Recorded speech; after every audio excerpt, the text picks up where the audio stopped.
आज की क्लास में हम लोग डिस्कशन करेंगे टॉपिक हाइब्रिडाइजेशन का। हाइब्रिडाइजेशन जिसे संकरण कहते हैं, unit chemical bonding and molecular structures में। प्रीवियस क्लास में डिस्कस किया था हम लोगों ने ओवरलैपिंग का, ओवरलैपिंग ऑफ ऑर्बिटल्स का, और एक्सियल मोड पर और वर्टिकल मोड्स पर ये ऑर्बिटल्स हैं जो एक दूसरे पर ओवरलैप करते हैं और ओवरलैपिंग से स्पेसिफिक टाइप ऑफ बॉन्ड्स का फॉर्मेशन करते हैं, जिन्हें आइडेंटिफाई किया था सिग्मा बॉन्ड और पाई बॉन्ड्स में, और इनका नंबर भी कैलकुलेट करना सीखा था। और बेसिकली कोवेलेंट बॉन्ड्स पर सिग्मा और पाई का फॉर्मेशन होता है, अर्थात सहसंयोजक यौगिकों में इनकी प्रेजेंस होती है। तो उस ओवरलैपिंग या अतिव्यापन से टर्म हाइब्रिडाइजेशन को डिफाइन कर लेते हैं और फिर इनके टाइप्स में जाकर के इनके एग्जांपल्स लेते हैं और हाइब्रिडाइजेशन कैसे फाइंड आउट करते हैं, इससे रिलेटेड कुछ बेसिक लॉ हैं, कुछ नियम हैं जिनकी जानकारी करें। तो डिफाइन कर लेते हैं हाइब्रिडाइजेशन को। The hybridization is the concept of mixing atomic orbitals to form new hybrid orbitals suitable for describing bonding properties. समान ऊर्जा के दो या दो से अधिक कक्षक या ऑर्बिटल परस्पर कंजुगेट होकर के, संयुग्मित होकर के समान ऊर्जा वाले दो या दो से अधिक नए परमाणु ऑर्बिटल्स बनाते हैं। तो इन नए ऑर्बिटल्स के बनने की प्रक्रिया को ही संकरण कहते हैं, हाइब्रिडाइजेशन कहते हैं। और हम लोगों ने इन ऑर्बिटल्स का स्ट्रक्चर प्रीवियस क्लास में डिस्कस किया था कि s ऑर्बिटल का शेप स्फेरिकल होता है, जबकि p ऑर्बिटल एक्सिस पर डंबल लाइक शेप में होते हैं, कुछ इस तरह से, और d ऑर्बिटल का शेप डबल डंबल लाइक होता है। और इनके ओवरलैपिंग से ही ये नए या डिफरेंट एटॉमिक ऑर्बिटल्स का फॉर्मेशन होता है, और इस तरह से इन नए ऑर्बिटल्स के फॉर्मेशन की प्रक्रिया, नए परमाणु ऑर्बिटलों के बनने की प्रक्रिया हाइब्रिडाइजेशन कहलाती है।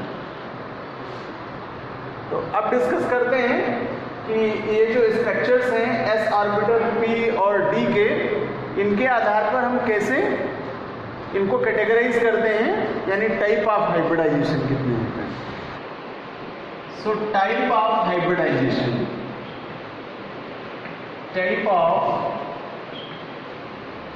हाइब्रिडाइजेशन, संकरण के प्रकार।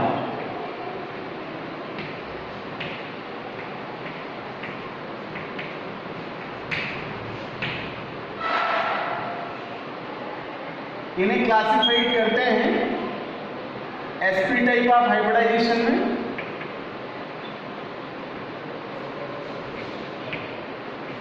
sp हाइब्रिडाइजेशन, sp संकरण,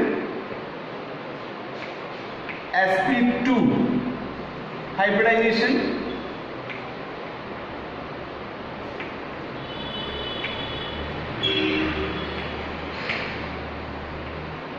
sp3 हाइब्रिडाइजेशन,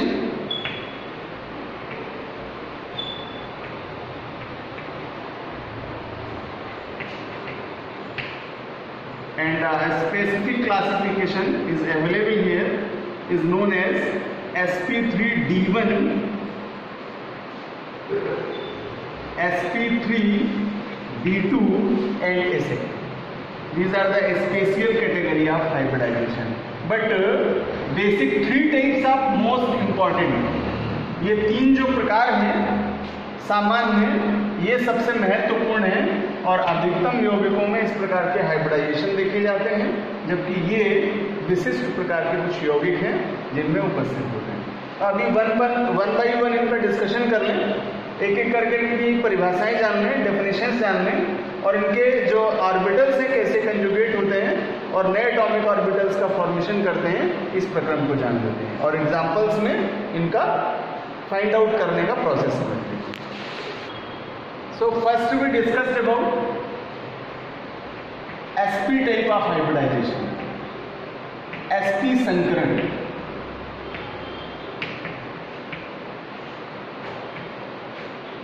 sp hybridization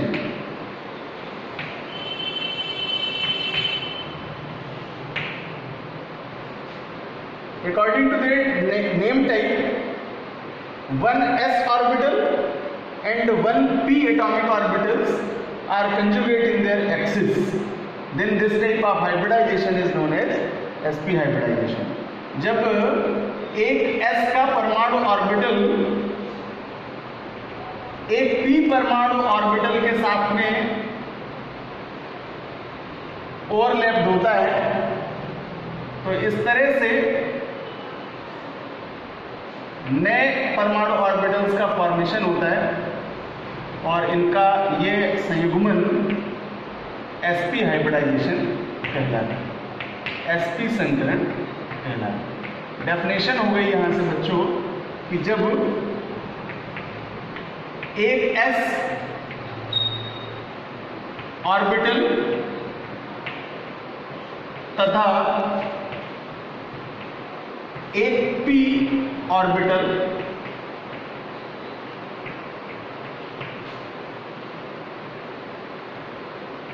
आपस में संकरित होते हैं या संयुग्मित होते हैं,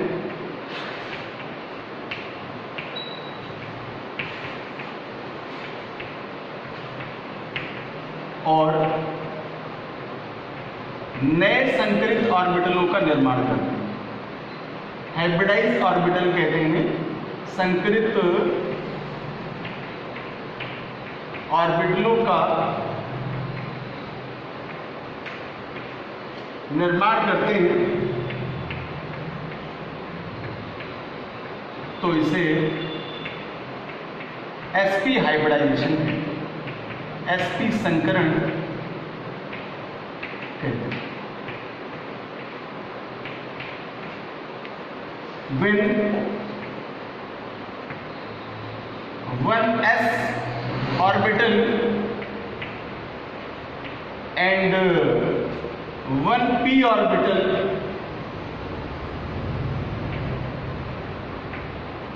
are overlapped to form new atomic orbitals. These are same in their energy level orbitals, then it is known as sp hybridization।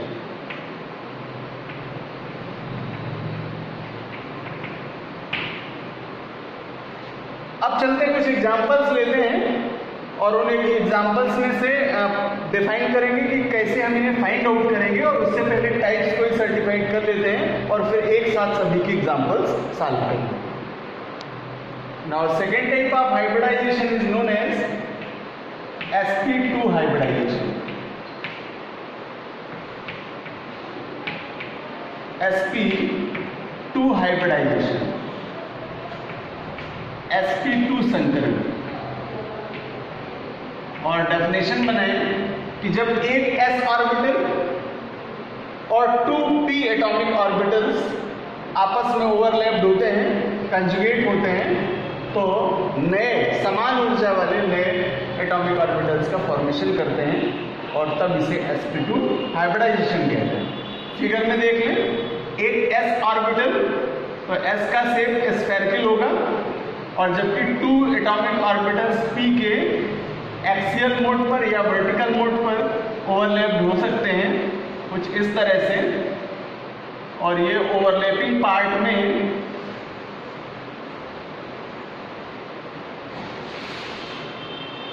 Hybridise होते हैं और इस तरह से ये sp2 हाइब्रिडाइजेशन का फॉर्मेशन करते हैं। ओवरलैपिंग का पार्ट्स रूप में दिखाएं तो कुछ इस तरह से डायग्राम मिलेगा।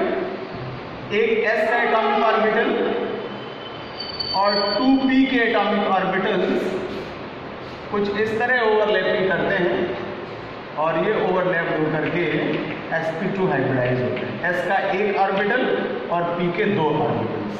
तो इस टाइप का जो हाइब्रिडाइजेशन है वो sp2 हाइब्रिडाइजेशन होता है। हाँ, एंगल्स में जाएं तो इस तरह के हाइब्रिडाइजेशन में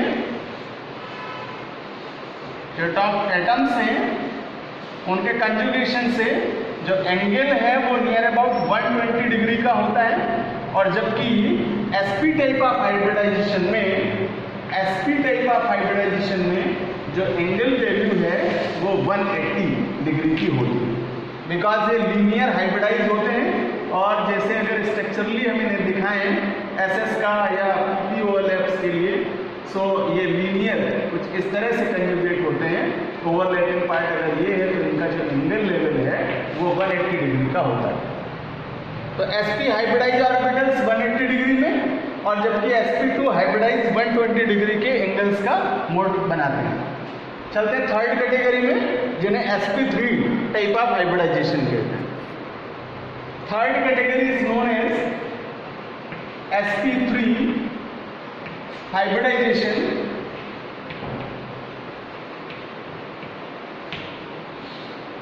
इसे sp3 संकरण कहते हैं।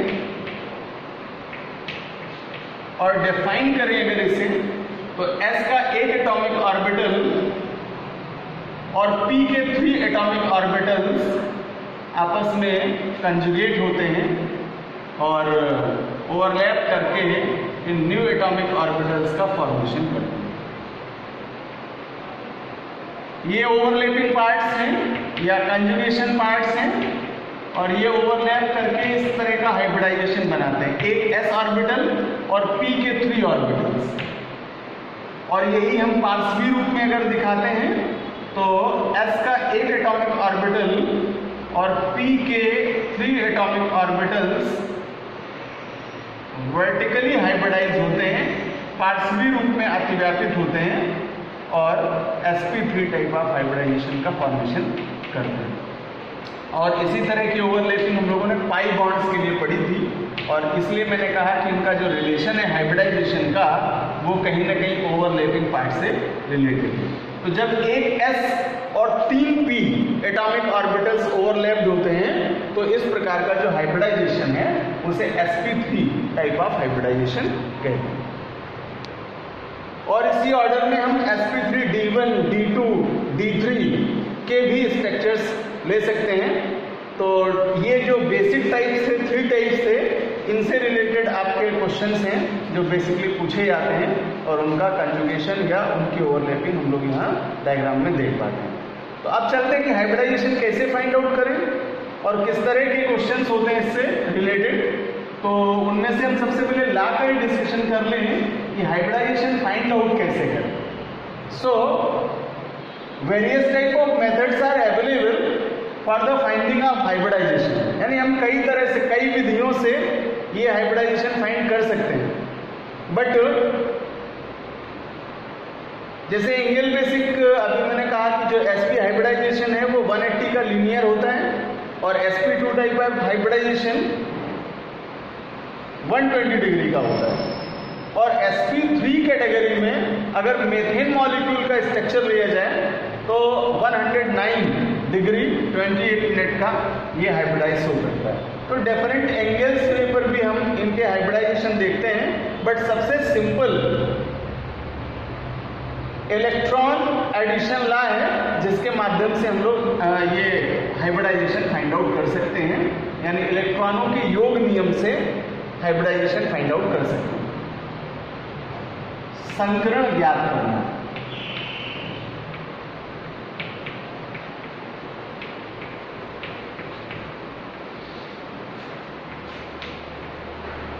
Finding hybridisation.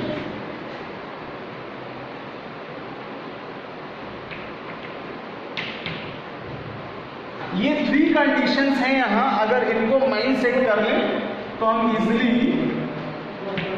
हाइब्रिडाइजेशन निकाल सकते हैं। और उसमें से फर्स्ट केस होगा जब गिवन कंपाउंड्स या आयन के जो एलिमेंट्स हैं उनके आउटर मोस्ट ऑर्बिटल्स के इलेक्ट्रॉनों का टोटल करें और ये टोटल इजेक्ट 8 या 8 से कम आ जाए, करेक्ट 8 और बिलो देन 8, देन हम इन्हें 2 से डिवाइड करते हैं और जो डिवाइडेशन आंसर मिलता है वो हाइब्रिडाइजेशन ऑर्बिटल्स को शो करता है, जिनकी काउंटिंग उस हाइब्रिडाइजेशन को शो करती है। दूसरा केस कि अगर लास्ट ऑर्बिटल के इलेक्ट्रॉन्स का टोटल 18 से ज्यादा हो, 8 से भी ज्यादा हो और 18 से भी ज्यादा हो, तो ऐसी स्थिति में हम उन्हें 8 से डिवाइड करेंगे और डिवाइड करने पर जो डिवाइडेडली आंसर मिलेगा उससे ऑर्बिटल्स काउंट किए जाएंगे और वो ऑर्बिटल्स की काउंटिंग ही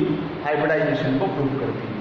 और जबकि थर्ड लॉ बेस्ड है कि अगर हम इन्हीं 2 पॉइंट्स को फॉलो करें कि इजेक्ट 8 इलेक्ट्रॉन्स हैं या 8 से कम है और हम डिवाइड करते हैं तो इसके बाद कोई इलेक्ट्रॉन नंबर शेष बच जाता है, तो उस शेष इलेक्ट्रॉन को भी हम 2 से डिवाइड करेंगे और फिर दोनों ही डिवाइडेडली आंसर्स को ऐड कर लेंगे, भागफलों को ऐड कर लेंगे और इस तरह से जो भी नंबर्स मिलेंगे ऑर्बिटल्स के वो हाइब्रिडाइजेशन को शो करेंगे। और सेकेंडरी केस का कि अगर 8 या 8 से ज्यादा, 8 से ज्यादा या 18 से ज्यादा की स्थिति बनती है और उन्हें डिवाइड करने पर भी कोई नंबर है जो शेष इलेक्ट्रॉन शो करता है, तो शेष इलेक्ट्रॉन्स को पुनः 2 से डिवाइड करेंगे, यानी रिपीट करेंगे 2 से डिवाइडेशन उनका, और दोनों ही जो आंसर्स मिल रहे हैं उनका टोटल ले लेंगे और ये जो ऑर्बिटल्स की काउंटिंग मिलेगी ये हाइब्रिडाइजेशन को प्रूव करेगी।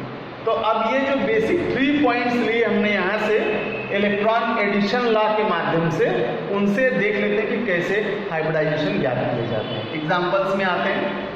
पहला एग्जाम्पल ले लेते हैं मेथेन मॉलिक्यूल CH4। अब बच्चों यहाँ देख रहे हैं 2 एलिमेंट्स की वजह से, एक कार्बन है और दूसरा हाइड्रोजन है।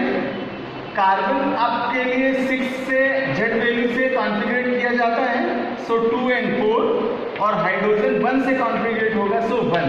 लास्ट ऑर्बिटल्स के इलेक्ट्रॉन्स का नंबर हम लोग यहाँ से देख सकते हैं और टोटल मॉलिक्यूल्स जितने भी बन रहे हैं इनके एलिमेंट्स के जो एटम्स हैं उनके आधार पर हम इन नंबर्स को कैलकुलेट करेंगे और फाइनल लास्ट ऑर्बिटल के इलेक्ट्रॉन्स देखेंगे। तो कार्बन का सिंगल एटम है, इसके आउटर मोस्ट ऑर्बिटल में 4 इलेक्ट्रॉन है, जबकि हाइड्रोजन के 4 एटम है और सिंगल एटम के पास में 1 इलेक्ट्रॉन है, इसलिए 1 into 4 मल्टीप्लाई कराएंगे और टोटल नंबर ऑफ इलेक्ट्रॉन मिलेंगे 8।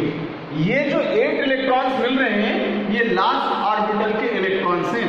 Total number of electrons in outermost orbital, outer most orbital या लास्ट ऑर्बिटल। बाह्यतम कोश में इलेक्ट्रॉनों की संख्या आप इस तरह से फाइंड आउट कर सकते हैं, और जब ये नंबर मिलेगा इलेक्ट्रॉन्स का, इसको देख करके आप लॉ के जो 3 पॉइंट्स मैंने डिस्कस किए स्टार्टिंग में, उनमें से जो कंडीशन होगी उसको आप अप्लाइड कर लेंगे उस कंडीशन को और उससे कैलकुलेट कर लेंगे। तो यहाँ देखिए फर्स्ट लॉ लगेगा, और फर्स्ट लॉ में मैंने डिस्कशन किया कि अगर नंबर ऑफ इलेक्ट्रॉन 8 आ जाए या 8 से भी बिलो हो, कम हो, तो हम उनको 2 से डिवाइड करेंगे और डिवाइडेडली जो नंबर मिल रहा है आंसर में उसके अकॉर्डिंग हम न्यू ऑर्बिटल्स को काउंट करेंगे। तो चलिए सॉल्व करते हैं इसको। 8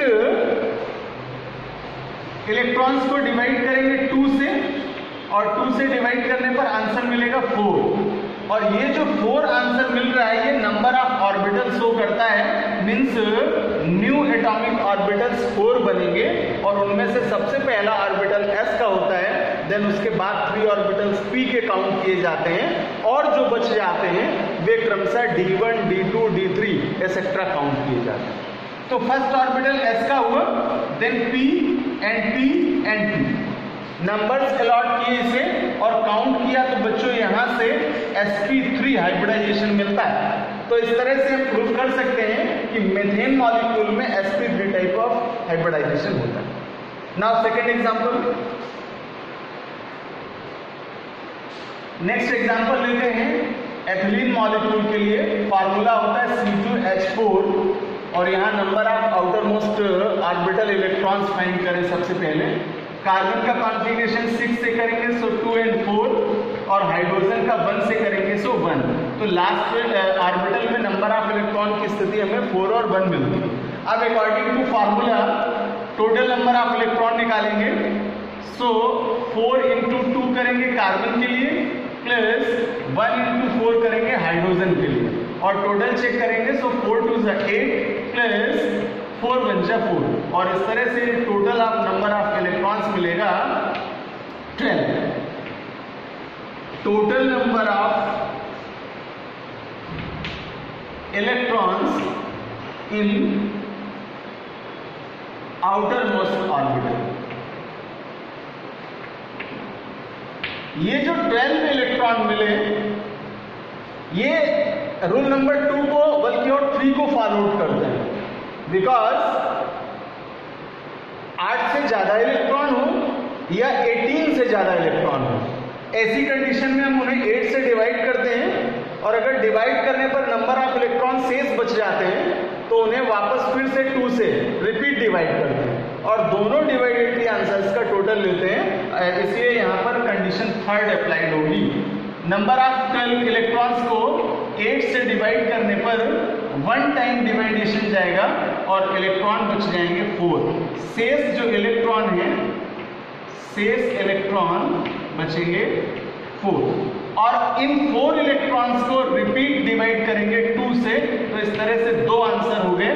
पहले डिवाइडेशन से आपको मिला था 1 और दूसरे डिवाइडेशन से आंसर मिला 2, और इन दोनों डिवाइडेटिव नंबर्स को अगर ऐड करोगे तो ऐड करने से 1 + 2 = 3, और ये 3 नंबर न्यू ऑर्बिटल्स के फॉर्मेशन का नंबर है। मीन्स इसके जो ऑर्बिटल्स बनेंगे उसमें से फर्स्ट ऑर्बिटल s का, सेकंड p का और थर्ड p का, इस तरह से सर्टिफाइड कर पाए कि इसका जो हाइब्रिडाइजेशन होगा वो sp2 टाइप का हाइब्रिडाइजेशन होगा। नाउ नेक्स्ट एग्जांपल BeCl2 का, बेरिलियम क्लोराइड का एग्जांपल लिया जाए। बेरिलियम को 4 से कॉन्फ़िगरेट करेंगे Z वैल्यू से, सो 2 and 2 K और L ऑर्बिटल में इलेक्ट्रॉन जाएंगे, जबकि क्लोरीन 17 का कॉन्फ़िगरेशन करेंगे 287 से M ऑर्बिटल में, और लास्ट इलेक्ट्रॉनों की स्थिति ये दिखेगी। अब इसके बाद जब डिस्कस करते हैं हम लास्ट ऑर्बिटल के इलेक्ट्रॉन्स का, बेरिलियम में 2 है और क्लोरीन में 7 है, so according to formula B के आउटर मोस्ट ऑर्बिटल में 2 इलेक्ट्रॉन्स और क्लोरीन के आउटर मोस्ट ऑर्बिटल में 7 into 2 करेंगे, सो 2 + 14, और टोटल नंबर ऑफ इलेक्ट्रॉन मिल जाएगा 60। ये आउटर मोस्ट ऑर्बिटल के इलेक्ट्रॉन्स हैं। अब इस 16 नंबर से हमें जानकारी होती है कि ये नंबर ऑफ इलेक्ट्रॉन 8 से डिवाइड होगा, और डिवाइड करने पर जस्ट 2 टाइम्स डिवाइड होगा, और ये 2 न्यू ऑर्बिटल्स में फर्स्ट ऑर्बिटल s का और सेकंड p का होगा, जिससे आपको हाइब्रिडाइजेशन का पता चलता है कि इस मॉलिक्यूल में BeCl2 में sp कैटेगरी का, sp प्रकार का हाइब्रिडाइजेशन होगा। चलिए अगली सॉल्विंग करते हैं। फास्फोरस पेंटाक्लोराइड मॉलिक्यूल के लिए PCl5 है, PCl5, और संभवतः ये 4th कैटेगरी का हाइब्रिडाइजेशन प्रूव करता है, बिकॉज यहाँ फास्फोरस का जो Z वैल्यू है वो 15 है, 2 8 और 5 कॉन्फ़िगरेशन होगा, और Cl 17 से कॉन्फ़िगरेट करेंगे 2 8 और 7। लास्ट ऑर्बिटल में इलेक्ट्रॉनों की स्थिति हमें कुछ इस तरह से दिखाई देती है, और फास्फोरस का सिंगल एटम है जिसके पास 5 इलेक्ट्रॉन्स हैं, प्लस क्लोरीन के पास लास्ट ऑर्बिटल में 7 इलेक्ट्रॉन है, सो 5 into 7, और इसका मल्टीप्लाई करेंगे सो 5 + 35। टोटल नंबर ऑफ इलेक्ट्रॉन 40 मिलते हैं बच्चों, जो कि 18 से भी ज्यादा है, और इसलिए लॉ नंबर 2 कैटेगराइज किया था हमने कि अगर 8 या 18 से ज्यादा मिलते हैं, 8 से ज्यादा मिले और 18 से भी ज्यादा मिले, सो ऐसी कंडीशन में हम इनको डिवाइड करते हैं 8 से, और जो ऑर्बिटल्स मिलेंगे वो हाइब्रिडाइजेशन प्रूव करेंगे, सो 40/8, और इसको डिवाइड करने पर आंसर मिलेगा 5, और ये जो 5 ऑर्बिटल्स यहाँ से मिलते हैं, इन्हें अगर नंबर्स दें तो फर्स्ट ऑर्बिटल s का, सेकंड p का, थर्ड p का, फोर्थ p का, और लास्ट वाला जो फिफ्थ बचता है वो d का होगा, बिकॉज p के लिए 3 ऑर्बिटल्स ही कॉन्जुगेट होता है। तो यहाँ से हाइब्रिडाइजेशन प्रूफ हुआ sp3d1 टाइप का, और ये स्पेसिफिक केस हुआ जिसमें d ऑर्बिटल्स भी हैं जो कॉन्जुगेट होते हैं। Now next one is ammonia molecule के लिए। अमोनिया का फार्मूला लिखते हैं NH3, कॉन्फिगरेशन करें नाइट्रोजन का 7 से, सो 2, 8, 2 एंड 5, और हाइड्रोजन का करेंगे 1 से, सो 1। लास्ट में नंबर ऑफ इलेक्ट्रॉन की पोजीशन 5 और 1 दिख रही है। टोटल इलेक्ट्रॉन्स काउंट करें, सो 5 है नाइट्रोजन के, और हाइड्रोजन के 3 एटम्स हैं, इसलिए 1 into 3 कर लेंगे, और टोटल नंबर ऑफ एक्सटर्नल या आउटर मोस्ट ऑर्बिटल इलेक्ट्रॉन्स होंगे 8। Total number of electrons in outermost orbital equals to 8, और इसे जब डिवाइड करेंगे तो रूल नंबर फर्स्ट कि अगर 8 इलेक्ट्रॉन्स हो या 8 से कम हो तो 2 से डिवाइड करेंगे, सो 8 इज डिवाइडेड बाय 2, और जब 2 से डिवाइड करेंगे सो आंसर मिलेगा 4, और यहाँ से 4 न्यू एटॉमिक ऑर्बिटल्स जनरेट होंगे। अगर इनको हम नंबर्स या नेमिंग करें, सो s p p and p, तो sp3 टाइप ऑफ हाइब्रिडाइजेशन होगा। बहुत ही इंपॉर्टेंट क्वेश्चन है, बहुत बार पूछा गया मेथेन मॉलिक्यूल का और ammonia molecule. Now next one is sulphur dioxide. Formula होगा SO2, और यहाँ 2 एलिमेंट्स की प्रेजेंस है, सल्फर और ऑक्सीजन की। सल्फर का 16 से कॉन्फ़िगरेशन करेंगे, सो 2, 8 एंड 6 से, और अदर एलिमेंट है ऑक्सीजन। बड़ा इंटरेस्टिंग है कि दोनों ही एक ही ग्रुप के एलिमेंट्स हैं, सल्फर और ऑक्सीजन। कॉन्फ़िगरेशन से में आउटर मोस्ट ऑर्बिटल में नंबर ऑफ इलेक्ट्रॉन बोथ में 6 मिलते हैं। जब पीरियोडिक टेबल का डिस्कशन होगा ग्रुप्स में, तो वहां पर कई बार कॉज बेस्ड क्वेश्चन आते हैं कि how sulphur and oxygen belongs same group 6A, क्यों दोनों को एक ही 6A ग्रुप में रखा गया। तो उसका सबसे बेस्ट आंसर यही बनता है कि अगर लास्ट में नंबर ऑफ इलेक्ट्रॉन सेम आते हैं आउटर मोस्ट ऑर्बिटल में, देन उनकी पोजीशन भी सेम आती है। तो कॉन्फ़िगरेशन करें ऑक्सीजन के लिए 2 और 6 से, और यहाँ से हमें देख पाते हैं कि number of electron outer most orbital में सेम मिलते हैं, सल्फर के लिए भी और ऑक्सीजन के लिए। अब टोटल इलेक्ट्रॉन काउंट करें। सल्फर का सिंगल एटम है, सो यहाँ फाइंड करते हैं total number of electrons in outer most orbitals. So sulphur का सिंगल एटम है, इसलिए 6 इलेक्ट्रॉन रखेंगे, और प्लस करेंगे ऑक्सीजन के 2 एटम्स हैं, सो 2 into 6 कर लेंगे, और ये आंसर मिल जाएगा 6 + 12, और 6 + 12 करेंगे सो नंबर ऑफ इलेक्ट्रॉन आ जाएगा 18। इतने इलेक्ट्रॉन हैं इसके पास। अब यहां से हमें पता चला कि केस नंबर 2 यानी पॉइंट नंबर 2 फॉलोड होगा इस लॉ का, इलेक्ट्रॉन कॉन्जुगेशन या इलेक्ट्रॉन एडिशन लॉ का।